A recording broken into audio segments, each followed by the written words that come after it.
is this real love? It should be like this, like this, like that. No, I think you should enjoy every part of a relationship. Joke with having children. Yes, it's the most important thing.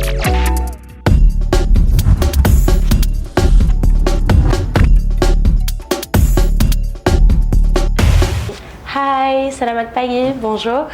Nama saya Maëlie. I'm Maëlie, and I come from France. I live in Marseille, the south of France. And I came to Indonesia to do a volunteering, so to work in universities, give an opportunity to the people I meet to speak English and to meet the Indonesian teachers and learn about your beautiful culture. I'm a social worker. I just graduated last year. Okay, good afternoon, Mela. Welcome to Kudus. Okay, I will go for some question to you, and happy to see you here. Terima kasih banyak, selamat siang. Selamat siang, terima kasih. Udah lancar ini sedikit-sedikit bahasa Indonesia ya. Little. I'm glad to be here and thank you for welcoming me. I will go first, okay? France is known as a country full of love, yeah, and a country with many philosophers, right? Yeah, and we learn about it. The question is, French schools are famous of philosophy classes, right?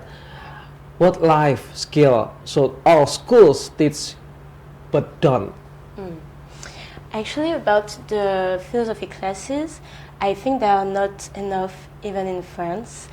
Like, this might be a little bit of a stereotype that we have so much. We do have great universities that teach lots of philosophy, but in basic schools, you only get to learn about philosophy at the very end of high school. Oh.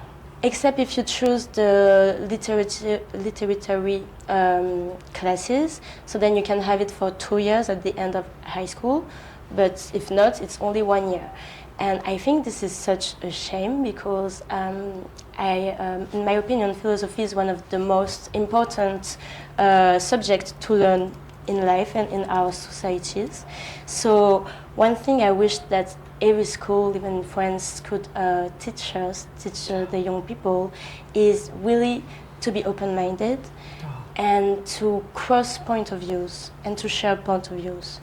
Like, I feel like in school we are often only learned about theory and one point of view, and with philosophy I got to learn that there are many points of view and that it's really important to go and search by yourself and to cross all of these points of view to get your own opinion and to have a more clear and complete view about one subject.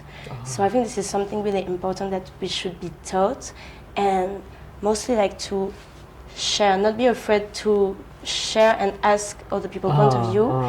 And the basic skill I think we are not taught enough is really like to listen to each other. To listen each other. It's really important. Okay, that's good. And then, besides being open-minded, what's something you wish someone had told you when you were 25 about figuring out of your future? I wish I had been told that it's okay to take time in figuring what I want to do with my life, because we are put pressure on deciding on what jobs you want to do really early, and it almost feels like, for me, I feel like it was like you have to choose one job and you will do it for the rest of your life. Like when I was 13 already, people were telling me this, in my family even younger, and I think it's a mistake because life is long and taking time allows you to really know what you want to do and not end up in a job that you don't really like, and so you won't be efficient in that job. And also I wish I could have been told, I actually had the chance to have been told that it's okay to explore and to explore different works or different countries. Yeah. When I was in high school, I had an English teacher who taught us that in some countries it was usual to take a gap year after you graduate from high school to explore and not to go in job or studies too quickly. And this is why I'm doing this volunteering also, to take time for me to know how I want to do things in life, and not be pressured about the studying, find a job, or maybe having a family, and with not thinking, taking time to think. This is really one thing I wish I had been told younger. And mainly also the last one is don't take life too seriously. I wish I could have been told this earlier. And it doesn't mean to be lazy, like we should not be lazy, but like we are so small in this universe. I think what we do does have impact, but also sometimes it does not have such a great impact. So don't take life too seriously, because you're gonna get stressed and think. And with every problem, there's a solution. I think it's Bob Marley who said that. I think it's really good advice. Don't take the life seriously. Too seriously. Okay. Things are important in life. Many subjects, especially in our society right now, are important and should be discussed and should be taken aware, like for instance the global warming or things like that, or gender equality. But in your daily life, don't take everything you do too seriously, because we will make mistakes, and it's okay to make mistakes, and you'll learn from these mistakes. So don't be too hard on yourself.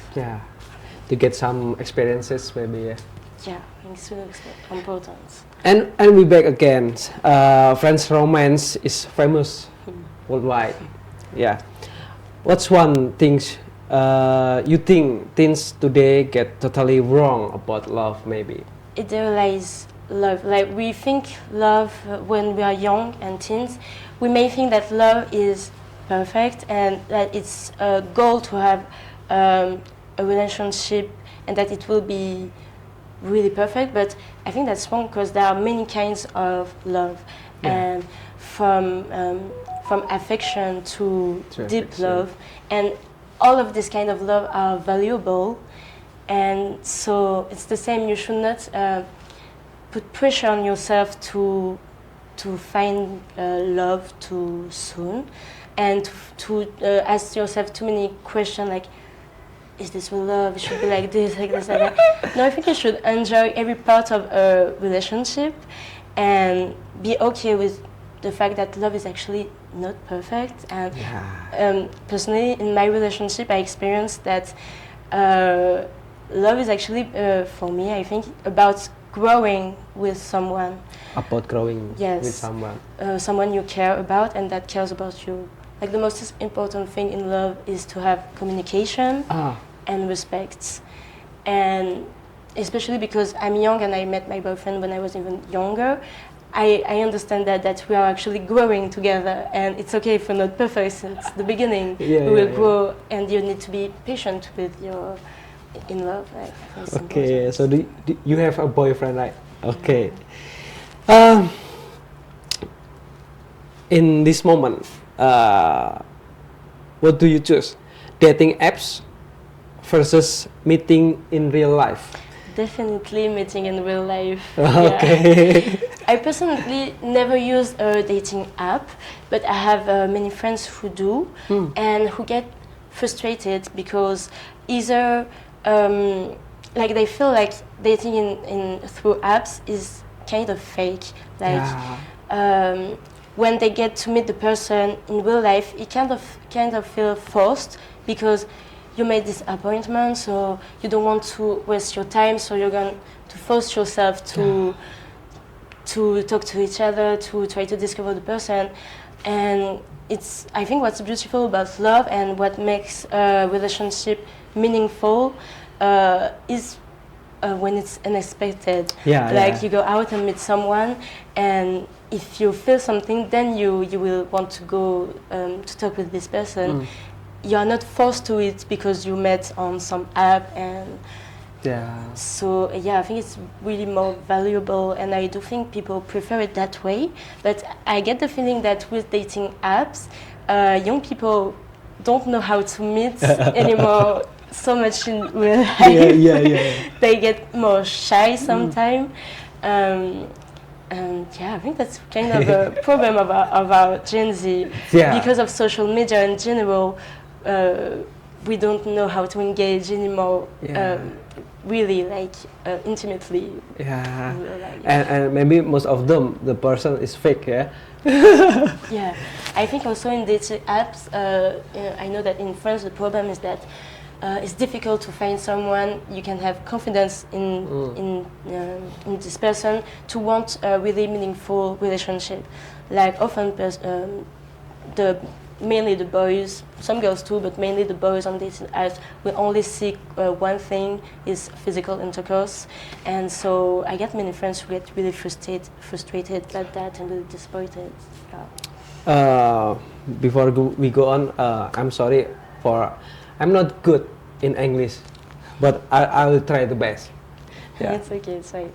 And then, how do you think you can become a successful person in today's career in global era? For me, I actually took some time to know what I wanted to do with my life, and then the revelation was that in our era, in which we are facing so many issues, political issues, climatic issues, I felt like it would be selfish of me to not take part in this. I think to be successful in our careers, we need to work with and for our society and for our planet also. For me, this is the way to be successful, is really to take part of the global issues we are facing, even at a small scale, like, because I think like everything we do can have an impact. So hopefully. And to be successful in my job, I think it's really important for me to be patient with myself, to try to always do my best, but allow myself mistakes and just learn from them, to not be afraid to learn from the people I work with, because we all have so many things to learn from each other. And to be successful, I think it's like, you must not be too individualist. Like I think it's really important to work in collectives and groups, and to have communication. Collaboration. Collaboration. I think it's the best way to do greater things. But for me, first, also a really important part of being successful is taking care of myself. Because I've noticed in the past, I like to take care of others, but I would forget about myself and my mental health or physical health, and then I would not be able to take care of this person. Actually, you need to take care about yourself first if you want to really be efficient in your work, I think. Okay. So this is my goal now. Wow, that's so deep. Thank you so much. Thank you for your question. And I heard about many French people are reluctant to get married young. And the last question from me, what is your view on marriages, and why are maybe many French people reluctant to get married? Well, personally, I'm not sure I want to get married, because I feel marriage is important when you have children, and in this world and the issues we are facing, I talked about earlier, many young French people are really reluctant to have children, because I feel like the world is a dangerous place, or some people are really dramatic, but I can understand why. They feel like the world might be even coming to an end, because we see the global warming is rising so much, political issues all over the world. Like, I don't think any country almost have a political peace, and it is really scary, because our governments don't take the actions they should in the issues of global warming and things like that, or even of social equality. And so in this context, not many people want to bring children to life. And also about getting married and having children young, I think like young people now want to take care of themselves first, have a situation, have a job and have enough money to take care of their children, and also just be mentally prepared. Yeah. And I actually really agree with that, because I think some in past generation I can see that some parents just made children but not were necessarily prepared for this, and now I feel like in my generation many people face anxiety or mental health disorder. mental disorders, because they were not taken care of when they were child as they should have been. Yeah. So, like, you cannot joke with having children. Yes, it's the most of important course. thing of the world. And I believe that the people who don't want to put children in this world are actually the most aware people, and so there must be the people who make children, but it is so scary, and yeah, it's not a joke. So I think it's really okay to take time to bring the children. To take it wisely, maybe. Yeah. Mm-hmm. And for that question, can you give some advice for people who want to get married so they can be happy with their family and partner, maybe? I think what is the most important thing about any relationship, especially when you're going to live with the person, get married, and want to have a family with that person, is to have communication. To have a good communication. Good communication. Yeah, to be able to talk about anything, to be able to receive what your partner is saying to you, like to listen, and like, of course, you will not always agree with your partner, but you need to be able to say if you don't agree and to be respectful in your relationship. And yeah, it's the most important thing, definitely. So thank you for taking the time, Miley, and good luck for your future. Have a nice day. Terima kasih banyak. Good luck for your future too. Terima Thank you so kasih. much. Thank you so much.